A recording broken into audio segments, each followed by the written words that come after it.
வணக்கம். 2027 2028 ஆகிய வருடங்களில் தரமைந்து புலமைப்பரிசில் பரீட்சைக்கு தோற்ற உள்ள மாணவர்களுக்காக சில இலகு வழி கணிப்புகள் இக்காணொலியூடாக வழங்குகின்றேன். இது கூட்டுத்தொகை காண்தல் என்ற தலைப்பில் இங்கே சதுர எண்கள் 1 வர்க்கம் 2 வர்க்கம் 3 வர்க்கம், அதை தவறாக 2 வர்க்கம் என்று இருக்கின்றது. அடுத்த இதிலே அப்படியே போய் 10 வர்க்கம் வரையில் உள்ள சதுர எண்களின் மொத்த எண்ணிக்கை 380 என இங்கே குறித்து காட்டப்பட்டுள்ளது. சாதாரணமாக எண்ணும் எண்கள் 1 2 3 4 5 6 என்கின்ற எண்ணும் எண்களை கூட்டுவதற்கான இலகு வழிகளை நாங்கள் புரிந்து கொள்ள வேண்டும். உதாரணமாக 1ஆம் திகதியிலிருந்து 10ஆம் திகதி வரையிலான திகதிகளின் கூட்டுத்தொகை யாது என்றால் உங்களுக்கு தெரியும். இலகு வழி 10வது முக்கோண எண்.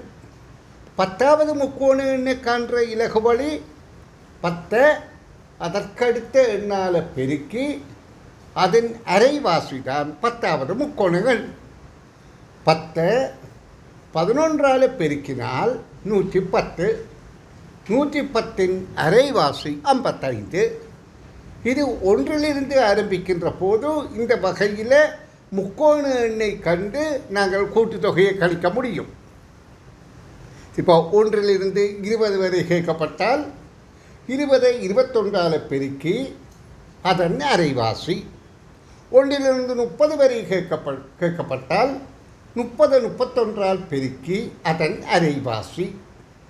அப்போ இந்த கணிப்பு உங்களுக்கு சுலபமாக இருக்கும். ஆனால் சில நேரங்களில் 6 இருந்து 12 வரை கூட்டுங்கள் என்றால் உங்களுக்கு அது கடித போக்காக இருக்கலாம். அப்படியானா நீங்கள் இலகு வழி ஒன்று இருக்கின்றது. 6 இருந்து 12 என்றால் 12வது முக்கோண எண்ணை பார்த்துட்டு 1லிருந்து 5 வரை உள்ள எண்ணை அதிலிருந்து கழிக்கிறது. அதுக்கும் ஒரு இலகு வழி. ஆனால் அதை விட இலகு வழி என்ன? இப்போ 6லிருந்து 12 வரையிலே எத்தனை எண்கள் இருக்கின்றது என்று பார்த்தால் 6 7 8 9 10 11 12 7 எண்கள் இருக்கின்றது. அப்போ இவற்றை சோடி சேர்க்கலாம். சோடி சேர்ப்பது என்பது முதலாவது நாங்கள் அதாவது 6 இறுதி 12 என்றபடியால் அந்த இறுதியையும் ஆரம்பத்தையும் சேர்த்தால் 18. அதே போல் 7ஐயும் 11ஐயும் சேர்த்தால் 18. அதே போல் 10ஐயும் 8ஐயும் சேர்த்தால் 18. அப்போ 3 தடவை 18 வருகின்றது. அதாவது 6 12 7 11 8 10. நடுவில் வார எண் அந்த 18 அரைவாசி 9. அப்போ நாங்கள் 18 3 தடவை பெருக்கி இந்த 9 கூட்டி காணலாம். அல்லது 9 9 இருமடங்கு தானே. அப்போ 9 அந்த 3க்கும் 6ம் இது ஒன்றும் சேர்த்து 7ஆல் பெருக்கியும் விடை காண முடியும். இந்த வழிகளில் நாங்கள் எண்கணிப்புகளை கூட்டுத்தொகை காணுவதை இலகுவாக சின்ன வயதிலிருந்து பிள்ளைகளுக்கு ஊற்றுதல் வேண்டும்.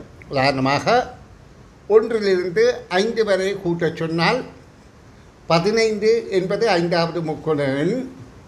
5 6ஆல் பெருக்கினால் 5 6 30 35 வாசி 15. ஆனால் அந்த பிள்ளைக்கு சொல்லிக் கொடுங்கள். 1ம் 5ம் 6, 2ம் 4ம் 6, நடுவில் 3 இருக்கின்றது. அப்போ 6 6 3 கூட்டினால் 15.